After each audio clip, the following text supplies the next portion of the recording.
Hola, queridos amigos, queridos conspiradores en casa, conspiradora, Hola, ¿qué tal? conspiradores. Bueno, pues hay una temática interesante, ¿no? Que es la de la comunidad china en México, ¿no? O sea, analicemos también esta masacre que se dio a principios del siglo pasado, ¿no? Donde asesinaron a pues, cientos de chinos y ver por qué los asesinaron, cuáles fueron las razones, ¿no? Cuáles son las explicaciones, a qué se debió, ¿no? Este sería el tema, ¿no? Se están conmemorando 50 años del restablecimiento de las relaciones diplomáticas entre la República China de Mao Zedong, nada más. Y la República Popular de China y México, que en ese tiempo el presidente era Echeverría. Pero también se están llevando a cabo los Juegos Olímpicos de Invierno en la ciudad de Beijing. China está presente en el mundo absolutamente, acaba de ser tendencia.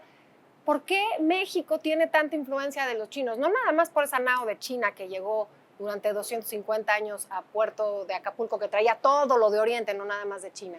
Pero hay una relación también anti-China, hay una imagen no favorable hacia los chinos en alguna parte de nuestra historia, que además el punto terrible fue justamente esta masacre. Pero hay que analizar esa relación. Sí, la comunidad china en México consta de más o menos 30,000 personas a lo largo y ancho del país. Muchos de ellos asentados en Mexicali, y hay una historia maravillosa sobre la chinesca de Mexicali que ya iremos contando. No, y bueno, desde luego, en el desarrollo, por ejemplo, del ferrocarril fronterizo, tanto en México como en Estados Unidos, fueron fundamentales. Y evidentemente también, porque México sí, de pronto decimos que somos muy buenos para recibir, pero también somos muy buenos para odiar a la migración. Sin y duda. A los chinos les tocó bailar con la más fea en varias ocasiones. Incluso xenofobia, así se llama, ¿no? Sí. Venga. Xenofobia contra los chinos.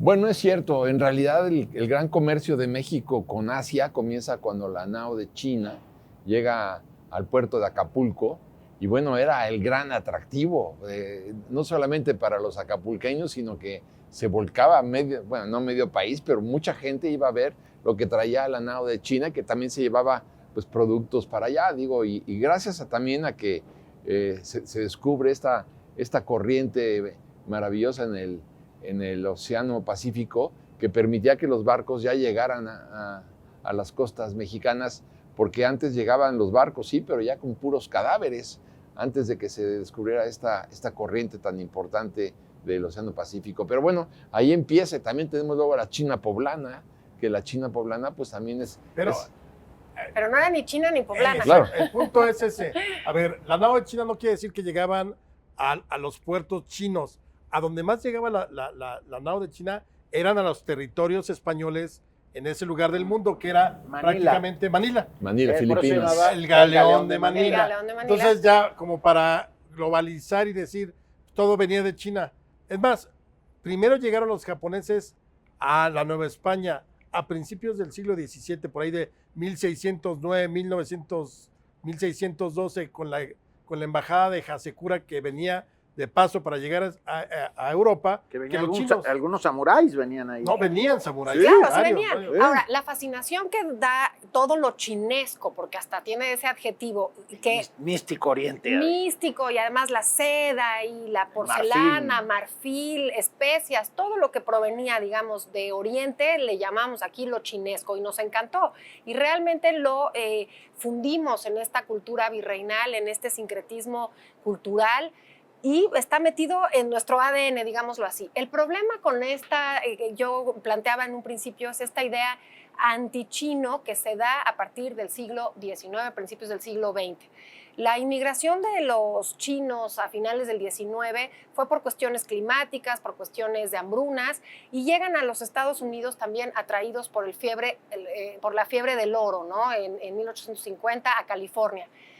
Después va a salir un sentimiento antichino en los Estados Unidos y van a prohibir su estancia allá y llegarán a México justamente, porque ya para 1880 había más de 100,000 chinos en la ciudad de San Francisco.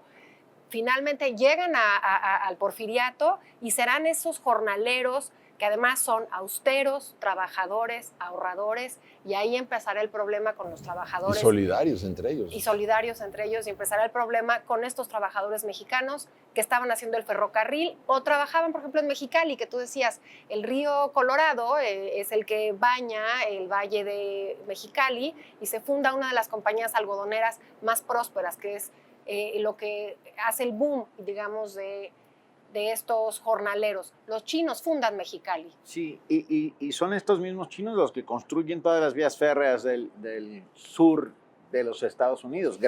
Sin ellos no existiría, con jornadas laborales terribles, en condiciones de esclavitud, hasta que se decreta la ley de inmigración china y los mandan, muchos de ellos, hacia la frontera con México. Decían en aquel entonces, a principios del siglo XX, que un chino no moría nunca, que los chinos se pasaban el pasaporte unos a otros y que con el mismo pasaporte podía entraban y salían. Hay una historia maravillosa acerca de un chino que cruzó ilegalmente la frontera 7 veces en un día, entre otras muchas historias maravillosas. Fundan La Chinesca en Mexicali, paréntesis, en donde se come la mejor comida china en este país y en muchos otros países. Y ahí tengo que contar la anécdota. Se supone que bajo la ciudad de Mexicali existe una chinesca escondida hecha de túneles y de grandes bodegas, donde los chinos aprovecharon para, en el momento en que se decreta la ley antialcohol en los Estados Unidos, era por debajo de estos túneles en donde se mandaba alcohol hacia los Estados Unidos. Bueno, esa es una de las muchas También habría historias. que recordar uno de los procesos que detonó la migración china hacia los Estados Unidos, también hacia México, fue la guerra del opio. Esta guerra que gana Inglaterra, porque los chinos, el emperador chino ya no quería que siguiera la gente consumiendo opio, y entonces era el gran negocio de los ingleses, y estalla la guerra la ganan los ingleses y obligan a los chinos a seguir consumiendo porque les interesaba obviamente el mercado y el dinero. Y entonces ahí se produce ya una migración importante hacia América, precisamente a raíz de la guerra del opio. Ojo, pero no es una migración a México. Bueno, a México le toca de rebote, sí, porque Estados los corren sí. de Estados Unidos, sí. O cierran las fronteras, como también sucedió con la comunidad judía hacia los años 20, se cierra la frontera y principios del siglo XX, y mucha de esa comunidad es la que se viene a establecer aquí en la Ciudad de México, en Manzanares y cerca de la Merced, pero porque se cerraban cada cierto tiempo las fronteras, porque era demasiada la inmigración que llegaba a Estados Unidos y no podían darse abasto para todo. Pero en el caso de los chinos, como decía Isabel, ya hay registrados muchos fumaderos de opio hacia mediados de 1850. Acuérdense que la fiebre propiamente es de 1849. De ahí que el nombre oficial del equipo de fútbol de San Francisco sea los 49, porque hace remembranza a la época de oro. Y ahí llegaron muchos barcos chinos y de gente que contribuyó, pues que evidentemente ellos no se beneficiaron propiamente de extraer pepitas o encontrarlas en los ríos, sino más bien de este tipo como de negocios que se hacían en las ciudades que eran pues malolientes, no viejas, sino muy emergentes, que luego ya se convertían en las grandes ciudades, pero 50 años después. Claro, y además principalmente llegan a Baja California, Sinaloa y Sonora, y novedoso el sistema que ellos implementan en el comercio, porque además de que son ahorrativos, tienen costumbres como el pilón. El pilón lo traen los chinos de Estados Unidos, que ponen estas lavanderías también, eso no se utilizaba. No nada más llegan al norte, también se van a los estados como Quintana Roo, Campeche, también hay migración china ahí. Pero empezará una imagen desfavorable justamente porque todo el mundo cree que los chinos le entran al opio. Y la mayoría de estos sótanos que existían en las casas y en los comercios chinos era porque eran muy audaces y muy creativos en mantener los productos perecederos, empiezan a poner restaurantes. Los cafés de chinos entrarán a la cultura mexicana del siglo XX y justamente en la Ciudad de México, absolutamente en la década de los 30. Pero me estoy adelantando a un hecho que tú mencionabas, Paco. En 1911, la población en Torreón de chinos era de 606 personas aproximadamente, y con una campaña anti-chinos ya había ido increciendo, no se permitían los matrimonios entre mexicanos y chinos. Eso es xenofobia pura y absoluta. Poner un decreto, ¿por qué? Porque empezaron estos mitos, porque son cochinos, porque le entran al opio, verdaderamente cosas absurdas siglo XX, y que desencadenaron en un evento de la Revolución Mexicana. Los acusan a esta población china de haber apoyado a las fuerzas federales en contra de las fuerzas maderistas, y son asesinados mujeres, niños, hombres, 303 personas, la mitad de la población en esta matanza de Torreón en 1911. Pero también hay un ingrediente, ahí vas a decir algo. No, solamente una apostilla. Hay una enorme y maravillosa novela al respecto llamada La Casa del Dolor Ajeno, de Julián Herbert. No se la pierdan. Cuenta este dramático tiempo y espacio que tocó a vivir con esta masacre de chinos de Torreón. Pero también hay otra. De nuestra querida Beatriz Rivas, Jamás Nadie, también habla de este hecho que no debe de olvidar la historia de México, la matanza de los chinos. ¿La conoces? Este es un gran libro, sí, porque nada más y nada menos lo escribió mi esposa, y entonces se lo recomiendo también muchísimo, porque sí sigue también en buena parte el trabajo de Herbert, y está muy documentado, y ahí explica qué fue lo que sucedió, ¿verdad? Yo les recomendaría también pensar en qué fue lo que pudo detonar, digamos, esta masacre, y yo estoy convencido, ustedes corríjanme, que fue la envidia. Sí, a la prosperidad. Los chinos eran ahorrativos, cuidadosos, solidarios. Austeros. El dinero que tenían lo usaban para la expansión de sus negocios, para la creación de más negocios, no dilapidaban, crecían con una gran rapidez, y esta riqueza china o estabilidad china o prosperidad china, yo creo que fue el origen de la masacre. Sí, acabemos con ellos porque envidia, se están quedando con todo, ¿no? El temor al otro, que eso es algo la xenofobia, claro. El temor al otro, a las costumbres del otro, a las prácticas del otro, todo eso que está dentro de nuestro ADN, lamentablemente, y que nos hace ser gregarios y dramáticamente violentos. Claro, pero aquí en este caso yo coincido totalmente con Isabel, xenofobia pura. Porque ya los chinos, es mucha clase media de chinos, no era los chinos que habían llegado al campo o que habían llegado a las vías férreas, sino ya era gente, había médicos, había profesionistas, gente de comercio, o sea, sí fue una cuestión más en términos de la envidia social que una cuestión de otra índole, ¿no? Porque luego siguieron conviviendo. Y bueno, recientemente se le ha ofrecido disculpas a la comunidad china. Creo que el presidente López Obrador lo hizo al principio del sexenio. Así fue, porque además es un episodio vergonzoso de nuestra historia, porque el gobierno dio permiso de odiar. Y al tú sacar esas leyes de no matrimonios, de no propiedad, estás dándole permiso al otro de odiar. ¿Por qué? Porque es próspero. Absoluta xenofobia. Ahora, también hay que decir que a partir del restablecimiento hace 50 años de las relaciones con China, ya existía 10 años antes en el Colegio de México los estudios orientales, que ahora están dentro del Centro de Estudios de Asia y África, pero me pareció importante retomarlo porque empezamos a conocer a China 10 años antes incluso del restablecimiento de las relaciones. Hay sendas historias chinas, una historia mínima de China por el Colegio de México, y se fueron 100 estudiantes chinos del Colegio de México hacia países de América Latina o hacia China para establecer esta relación diplomática que tenemos actualmente. Y además aprender el idioma. A mí me parece esto muy rescatable, que queramos conocer a China, porque además creo que ya superamos la prueba y estamos perfectamente abiertos a lo que significa la cultura china en nuestro país. Dejen algo que tal vez ustedes no sepan, y no sé si mis amigos conspiradores seguramente sí, algo que es absolutamente mexicano, que nos identifica en todo el mundo, son las piñatas. ¿Están de acuerdo? Pues las piñatas vienen de China, traídas por Marco Polo desde China hacia Italia y luego trasplantadas a México y convertidas en México en lo que son un despliegue de imaginación y que se utilizaron también con propósitos evangelizadores. Claro, religiosos. Las piñatas tienen 7 picos que significan los 7 pecados capitales y cuando los vas rompiendo, esto lo utilizaban los curas para evangelizar. Pero bueno, la lógica del papel picado y la creación de la piñata proviene de China, igual que el papel de China, la tinta, China, los fuegos artificiales. Chinos.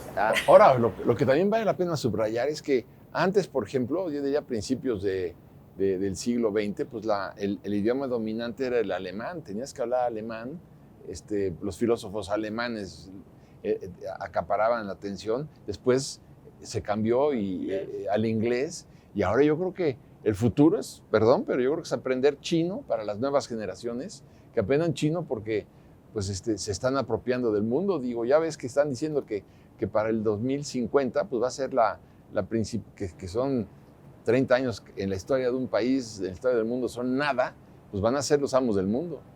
No se vayan, no se vayan. Seguimos hablando sobre China, los chinos y México.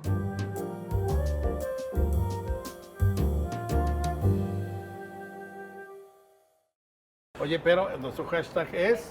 La comunidad china es laboriosa, inteligente, rica, solidaria, ancestral. Cultura.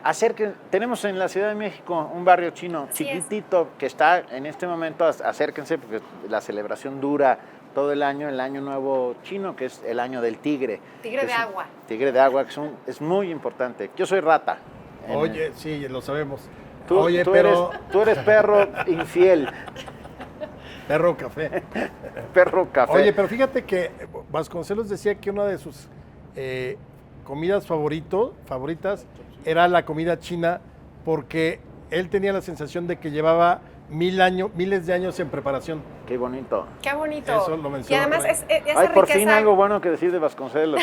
Oye, esa riqueza gastronómica es cultural porque esta urbanidad, más bien la urbe, la Ciudad de México en los 30s, que empieza esta parte... pues ya no rural, sino de hacerse, toda la gente venir, la gente llegaba a los cafés de chinos a buscar como hospitalidad, una especie de hostales en Europa, se convierten los cafés de chino en la Ciudad de México. Y en este libro hay muchas historias de esos inmigrantes que llegaban a comer a los cafés de chinos, a restaurarse porque son muy baratos. Porque son muy baratos. Y porque son muy ricos. Y además hay comida mexicana y China ya fusionada. Y no solo eso, los biscuits chinos, que no son chinos, que los biscuits provienen de Inglaterra, acaban convirtiéndose en un pan chino para la gente. De un sabor peculiar, ¿no? Peculiar, pero porque rico. No es el que tú te comes con el... Son más saladitos. Como el biscuit, los biscuits de Álvaro Obregón, ¿no? Sí. O sea, pero también, fíjate, también se decía que los asiáticos llegan a América, estoy hablando de hace miles de años, a través del estrecho de Bering. Y entonces también aquí hay una huella muy importante asiática en nuestro comportamiento. Nuestros rasgos, ¿Sí? En el sureste del país tenemos rasgos que inevitablemente son orientales. ¿Tú eres del sureste del país? Yo soy de poquito más. Dices, tenemos. ¿Tienen los del sureste? Oye, sin miedo. Sin miedo al éxito. Acaban de citar a Pablo Martínez del Río con los orígenes americanos, que hablaba justo del estrecho de Bering o incluso de las corrientes de la Polinesia, ¿no? Porque también pero estamos absolutamente conectados con Oriente, nos gusta, lo tenemos asimilado, pero no hay que olvidar ese capítulo negro y ese capítulo no favorable. Lo decías al principio, Alejandro, no siempre hemos sido tan abiertos con la migración. Y en el caso no lo somos. de los chinos, no nos llevamos la estrella. Y hay que hablarlo y hay que recordarlo. Oye, fíjate que ustedes lo mencionaban al principio del programa, pero un episodio maravilloso es de Echeverría, porque él plantea, estamos hablando de los años 70, plena Guerra Fría, que también seguía a tope, todavía estaba Vietnam, el asunto de Vietnam, y entonces que creo que eso es algo muy aplaudible de la política exterior mexicana de esos tiempos. Fundaron o generaron un concepto que se llamaba pluralismo ideológico. Entonces, bajo el pluralismo ideológico siempre este tipo de conceptos que nunca terminan de explicarse bien, pero bajo el pluralismo ideológico lo que hace Echeverría es poder visitar países comunistas y países capitalistas sin que Estados Unidos estuviera fregando con que tú eres mi aliado ni nada por el estilo. Sí. Entonces, en ese pluralismo ideológico, Echeverría llegó a la Unión Soviética de entonces, desde luego fue a China, me parece que a Yugoslavia también, pero lo interesante fue que en el viaje a China, Echeverría lleva una pareja de perros xoloscuincles y a cambio nos dan a Pepe y a Ying Ying, que son las madres del Pandita del Amor, que nace en 1981, mejor conocido como Togui. Entonces, gracias a ese pluralismo ideológico y al acercamiento de Echeverría con Mao, me acordé de un albur, pero ese es para otra ocasión. En otra ocasión. Gracias a eso, nosotros tuvimos al primer panda en cautiverio. Nosotros no. No voy a decir, ¿verdad? No voy a utilizar el plural como... ¿Tú a qué? No, pero este centro de estudios que existe en el Colegio de México sobre Asia y África, tenemos de China una historia, filosofía, economía, unas traducciones maravillosas. De verdad, vale muchísimo la pena acercarse y este intercambio cultural y económico que tenemos con China es una realidad. No hay que dejar de decir que, bueno, actualmente es un estado totalitario, no es, digamos, un modelo a seguir, pero sí es un tema China y hay que conocer, no hay que desconocer nuestra historia con China. Bueno, y esta tradición también del bigote chino, que te sale uno chi, uno no, chi, no, chi, no. Ay, que lo voy a dar por no oído. Exacto, yo también. Exacto, quedémonos con otras cosas. Qué amargados están hoy, por cierto.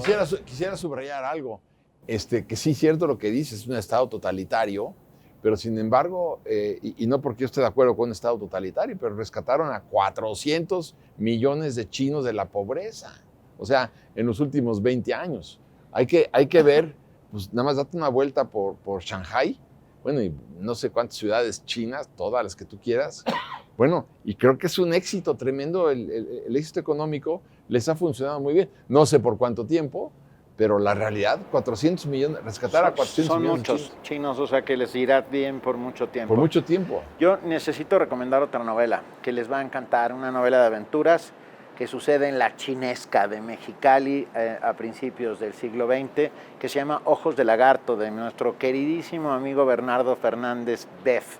No se la pierdan, es una novela de aventuras, pero que recupera toda esta historia de los túneles subterráneos de Mexicali y un gran misterio que está encerrado ahí. Por favor, léanla, se la van a pasar maravillosamente bien.